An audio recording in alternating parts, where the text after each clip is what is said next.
কয়েকদিন আগেই কিন্তু আমার ক্লাউড কিচেনের ওপর দায়িত্ব ছিল কেন্দ্রীয় বিদ্যালয় স্কুলের টিচিং স্টাফদের জন্য একটা ছোট করে খাওয়া দাওয়ার অ্যারেঞ্জমেন্ট করে দেওয়ার। আর এই অর্ডারটি আমার এক ফ্রেন্ড আমাকে দিয়েছিল, সেও কিন্তু কেন্দ্রীয় বিদ্যালয় স্কুলেই পড়ায়। নমস্কার, আমার নাম অনিন্দ। আমি খড়গপুর শহরে একটা ক্লাউড কিচেন আর কেটারিং সার্ভিস অপারেট করি।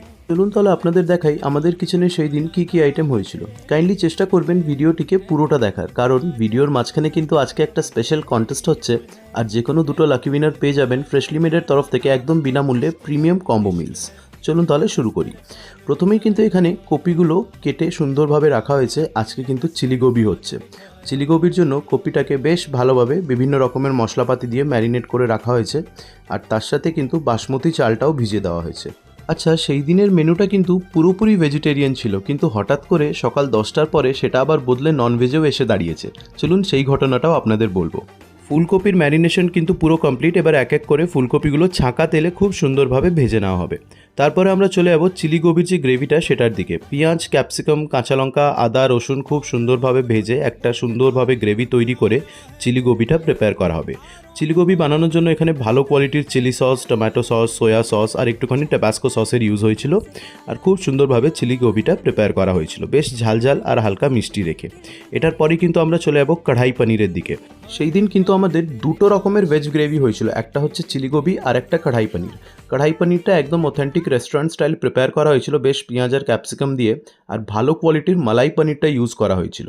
কড়াই পনির কিন্তু আমাদের পুরোপুরি কমপ্লিট হয়ে গেছিলো। ঠিক তক্ষুনি আমার সেই ফ্রেন্ডটা ফোন করলো যে অর্ডারটা দিয়েছিল। সে আমাকে বললো, শোন না, কেউ কেউ আছে যারা ননভেজ খাবে আর তারা কিন্তু মাটন খাওয়ার ডিমান্ড করছে, তুই কি মাটন বানিয়ে দিতে পারবি? ব্যাস, কী ছিল, নিয়ে আসলাম একদম খাঁটি রেয়াজি মাটন। খাসিটা কিন্তু আপনি নিশ্চয়ই দেখে বুঝতে পারছেন যে এটা সত্যি কোয়ালিটিটা খুব ভালো। পিসেসগুলো বেশ ভালোভাবেই আমি কাটিয়ে এনেছিলাম। টোটাল 35 জনের অর্ডার ছিল, আর তার মধ্যে থেকে 15 জনের মাটন খাওয়ার প্ল্যানিং হয়েছিল। সেই কারণেই মাটনটা এখন কষিয়ে নেওয়া চলছে। হাতে আমি আরেকটু তার থেকে এক্সট্রা টাইম চেয়ে নিয়েছিলাম, কারণ মাটন বানাতে বেশ টাইম লাগে। মাটন আমাদের এখানে কিন্তু পুরোপুরিভাবে কমপ্লিট হয়ে গেছে। খুব সুন্দরভাবে মাটনটাকে প্রিপেয়ার করা হয়েছিল। মাটনটা আমি 3 কিলো 300-400 মতন কাটিয়ে এনেছিলাম, আর এটা 15 জনের জন্য এনাফ হবে, কারণ আরও দুটো রকমের সবজি আছে। আচ্ছা, আমাদের কিন্তু রাইসের মধ্যে আজকে হয়েছিল ভেজ বিরিয়ানি, মানে যেটা আলু বিরিয়ানি বলে। আর তার সাথে কিন্তু রুটিও হয়েছিল। সবার 2 পিস করে রুটি রাখা হয়েছিল। রুটি হচ্ছে মানে কিন্তু একটা জিনিস বোঝা যায় যে যারাও খাচ্ছেন তাদের মধ্যে বাঙালিরাও আছেন, আবার নন বেঙ্গলিরাও আছেন। কেননা নন বেঙ্গলিরাই ম্যাক্সিমাম প্রেফার করে যে ভাতের সাথে একটু রুটিটাও যেন হোক।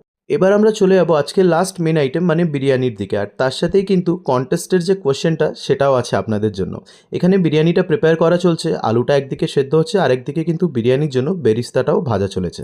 আচ্ছা, আপনি কি বলতে পারবেন বিরিয়ানিতে যে সমস্ত শুকনো মশলাগুলো দেওয়া হয় ওটার মধ্যে থেকে এমন দুটি মশলা আছে যেটা